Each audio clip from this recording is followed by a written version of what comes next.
Mix by DJ Chota Dubey Production.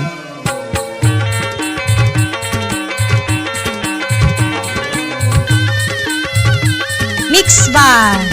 DJ Chota Dubey Production.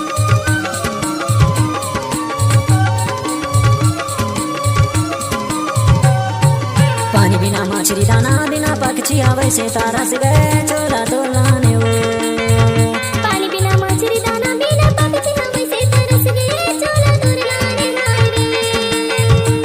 है वो तारा से गए चोला तोलाने वो पानी बिना मछली दाना बिना पक्षी हमें से तरस गए चोला तोलाने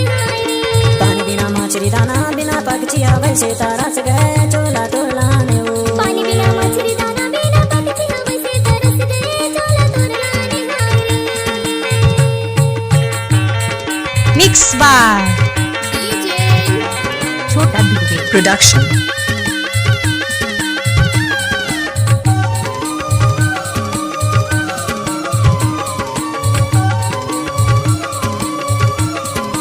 Mix by बारी मारा गोरी खेत मधुरा बारी मारा Production. गोरी खेत मधुरा तोरने तारानी मोह तरस गए जीरा है वो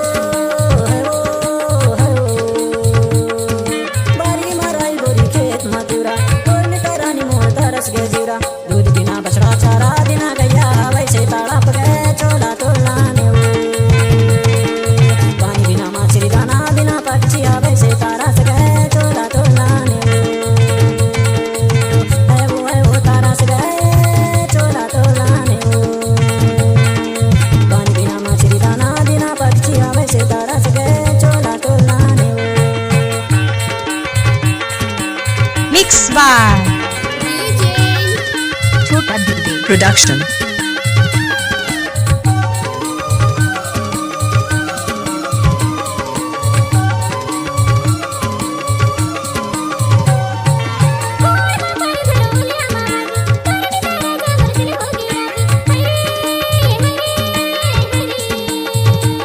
Mix by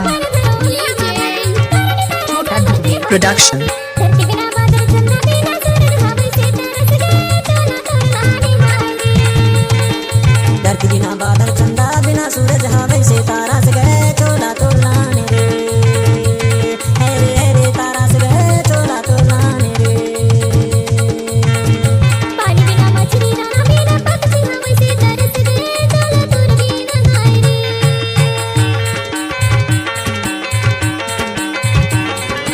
Mix by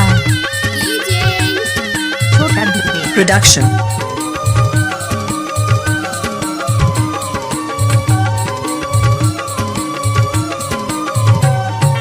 कहाँ के असगोरी का है तो ना फूलत भटकत आहूँ रानी तोर गाँव है वो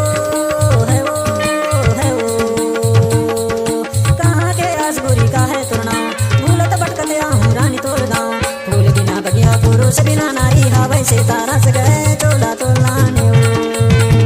फूल बिना बगिया पुरुष बिना नारी हवे से तारा से गए चोला तोलाने वो है वो तारा से गए चोला तोलाने वो पानी बिना मछली दाना बिना पक्षी आवे से तारा से गए चोला तोलाने वो Mix by DJ Chota Dubey Production.